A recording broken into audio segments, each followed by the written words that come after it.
Two Saudi oil tankers have been targeted near the UAE's Fujairah port close to the Strait of Hormuz, causing significant damage.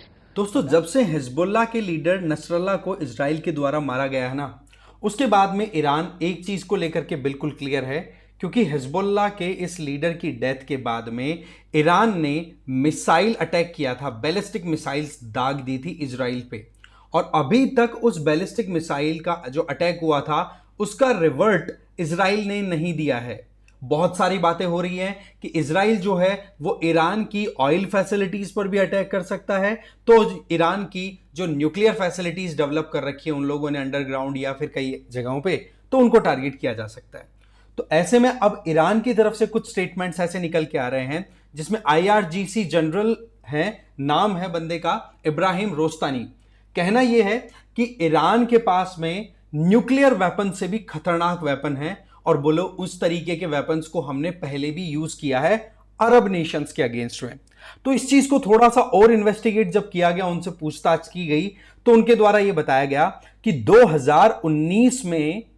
2019 के समय जब Donald Trump आए, मतलब president थे, तो उन्होंने ईरान पे कई सैंक्शंस लगाए, और उन सैंक्शंस को रिटेलिएट करने के लिए ईरान ने अपनी तरफ से एक सीक्रेट मिशन के तहत अटैक किया था। आप देखेंगे एक इंपॉर्टेंट पोर्ट है यूएई में जिसका नाम है पोर्ट फुजैरह, यहां पर बोला हमने अटैक किए थे, और आज मैं ये बात रिवील कर रहा हूं, पहले हमने कभी की नहीं। तो ये है वो भाई साहब जिनका नाम है इब्राहिम रोस्तानी। तो इनसे जब पूछा गया कि ये अटैक किस तरीके से क्या हुआ था, तो बोले इसमें देखो हमारे ऊपर सैंक्शंस जब लगाए गए थे तो हमने कुछ टैक्टिकल ऑपरेशंस को रन कराया था, और वो ऑपरेशंस किस इंडिविजुअल के ऑर्डर पे हुए थे वो तो मैं बता नहीं सकता ओपनली, बट यस उस टाइम पर बहुत ही ज्यादा हाईली गार्डेड पोर्ट जो कि अभी हमने देखा यूएई का फजीरा है, वहां पर बोले हमने 5 शिप्स को डिस्ट्रॉय किया था। और आप देखेंगे कि उसके बाद में अटैक का पता तक भी नहीं चला था उन कंट्रीज को, क्योंकि ये तो था यूएई का पोर्ट, तो और वहां पर जो शिप्स थे वो सऊदी अरब के थे, सऊदी अरब या फिर यूएसए बाइंडिंग, ठीक है, यूएसए बाउंड। अब आप क्या देखते हो कि बोले इन चीजों को आइडेंटिफाई करना इतना मुश्किल हो जाता है, तब आप समझो कि ईरान की कैपेबिलिटी कितनी ज्यादा है। हम किस तरीके से अटैक भी कर देते हैं, और जो विक्टिम कंट्री है वो एविडेंस भी कलेक्ट नहीं कर पाता। आप देखेंगे कि ईरान ने इस अटैक को जब 2019 में अंजाम दिया गया था, तो उस टाइम पर ईरान ने खुद ने एक तरीके की सांत्वना जाहिर की थी कि बहुत गलत हुआ, इस तरीके के अटैक नहीं होने चाहिए। बट आप देखेंगे कि इस बात से लेकर के ईरान अपनी तरफ से एक एंटिसिपेशन शो कर रहा है कि इजराइल अगर हम पे अटैक करेगा, जो कि देखो मोर और लेस आज नहीं तो कल नहीं तो परसों डेफिनेटली इजराइल अटैक करेगा, क्योंकि वो रिप्लाई तो देगा। सवाल यह है कि वो कब देगा, वो एक समय की बात है, वो सिचुएशन बताएगी। बट यहां पर जो क्लेम ईरान की तरफ से आ रही है कि हमारे पास में नॉन न्यूक्लियर मिलिट्री कैपेबिलिटी है, और उस कैपेबिलिटी के तहत हम इस तरीके के सबोटाजेस कर सकते हैं, हम सप्लाई चेन को बिल्कुल डिस्टर्ब कर देंगे।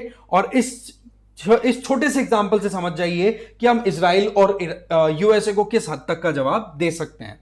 अब यहां पर क्या हो रहा है कि जो ईरान के एमपीज है ना, उनके द्वारा एक डिमांड की जा रही है। वैसे ये जो यूएई वाला जो अटैक हुआ था ना, उससे संबंधित न्यूज भी आई थी, मिस्टीरियस अटैक हुआ था, क्योंकि इसको आइडेंटिफाई करना वाकई में बहुत मुश्किल हुआ कि कहां से अटैक हुआ। फिर बोले यूएन में मुद्दा चला गया था, उसके अलावा वो ज्यादा कुछ हुआ नहीं था, तो बोले वो हमने ही अटैक करवाया था। अब आप देखो कि ओपनली ये अरब वर्ल्ड्स को मतलब एक तरीके से टारगेट करके बोल रहे हैं कि आप तो बिल्कुल भी सपोर्ट मत करना। न्यूज देख लो, 2019 की है, 13 मई 2019 की, CNN की। तो ये बात जो है भाई साहब की एकदम सही है, ठीक है, इब्राहिम रोस्तानी जी की। बट वहीं पर अगर देखा जाए तो ईरान के अंदर एक अलग माहौल अभी चल रहा है, बन रहा है। वो क्या कि इधर यूएस और इजराइल मिलकर के ये तो क्लियर कर चुके हैं कि इजराइल को पूरा राइट टू डिफेंड है, इजराइल रिटेलिएट करना चाहे तो कर सकता है। बट वहीं पर जब न्यूक्लियर फैसिलिटी और ऑयल फैसिलिटी की बात आती है, तो देखो न्यूक्लियर फैसिलिटी के ऊपर यूएसए की तरफ से कंप्लीट नो है कि भाई न्यूक्लियर फैसिलिटी को आप नहीं छेड़ोगे, क्योंकि यूएसए इकलौता ऐसा कंट्री है जिसने न्यूक्लियर वेपन यूज किए थे कोई जमाने में, है ना, हिरोशिमा नागासाकी पे सेकंड वर्ल्ड वॉर के टाइम पे। तो बोले ये चीज के लिए तो हम एग्री नहीं कर रहे, बाकी इजराइल को रिटेलिएट करना हो कर सकते हैं, और इजराइल के साथ में हम खड़े हैं, अदरवाइज न्यूक वाले में हम बिल्कुल भी सपोर्ट नहीं करते। वहीं पर ईरान की जो पार्लियामेंट है उसमें ज्यादातर एमपीज ने अपनी तरफ से एक रेजोल्यूशन पारित किया है, जिसमें ये रेजोल्यूशन में क्या प्रोविजन किए गए हैं ईरान के अंदर कि जो नॉन न्यूक्लियर मिलिट्री डॉक्ट्रिन है ना, उनका नॉन न्यूक्लियर मिलिट्री डॉक्ट्रिन, उसको बोले रिव्यू किया जाना चाहिए। इसके लिए उन्होंने रिक्वेस्ट डाली है ईरान की जो सुप्रीम नेशनल सिक्योरिटी काउंसिल है कि भाई कैसे भी करके एक तो हमें हमारे डॉक्ट्रिन, नॉन न्यूक्लियर डॉक्ट्रिन को चेंज करने की जरूरत है, क्योंकि हमारे पास में नॉन न्यूक्लियर वेपन की क्षमता इतनी ज्यादा है कि वो न्यूक्लियर से भी ज्यादा खतरनाक साबित हो सकता है as per the Iranian statements. कोई गारंटी नहीं है उस चीज की, बट यस। वहीं दूसरी तरफ एक बात और बोली जा रही है कि ईरान को अपने न्यूक्लियर आर्म्स को भी कहीं ना कहीं एक्सपेंड करने की जरूरत है, जो ईरान ने बैन लगा रखे हैं। अब ये देखो, दो बातें जो हैं वो साफ साफ जाहिर कर रही हैं कि ईरान जो है वो बिल्कुल रेडी है कि इजराइल कभी ना कभी रिटेलिएट करेगा, और उन चीजों को लेकर के अपनी तरफ से क्लियर कर रहे हैं। और इसी बात को जो ब्रिगेडियर जनरल इब्राहिम रोस्तानी है, बोला मैं भी एंडोर्स करता हूं कि हमारे पार्लियामेंटेरियंस के द्वारा अगर कोई बात उठाई जा रही है तो दैट्स वेरी गुड। इसके अलावा ये जो रोस्तानी जी है उनके द्वारा ये भी कहा गया कि देखो कई इंफॉर्मेशन ऐसे क्लासिफाइड होती है जिनके बारे में पूरा डिटेल में पता करना मुश्किल है। और एक और चीज, जो ईरान की IRGC है ना, उसकी एक ब्रांच है that is development and equipment commission, उसके सेक्रेटरी भी रह चुके हैं रोस्तानी साहब। तो ऐसे में रोस्तानी साहब के पास में इंफॉर्मेशन तो अच्छी खासी अवेलेबल है। बट अगेन बात ये आ जाती है कि नसरल्लाह के डेथ के बाद में ईरान ने तो देखो अटैक कर दिया, और ईरान ने कहा कि हाँ जी हमने बदला भी ले लिया, इतना ही बोला था ईरान के जो अभी करंट प्रेसिडेंट है उन्होंने। बट इजराइल है ना, अंदर ही अंदर रेडी कर रहा है। और जैसे ही कि आपके पास में ऑलरेडी अपडेट आ चुका है कि हमास का जो अभी लीडर था, ठीक है, उसको भी असैसिनेट कर दिया, मोर और लेस हमास को एक बार फिर से लीडरलेस बना दिया गया है। बट पॉइंट क्या निकल के आ रहा है अभी कि इजराइल का मेजर जो टारगेट है वो है ईरान।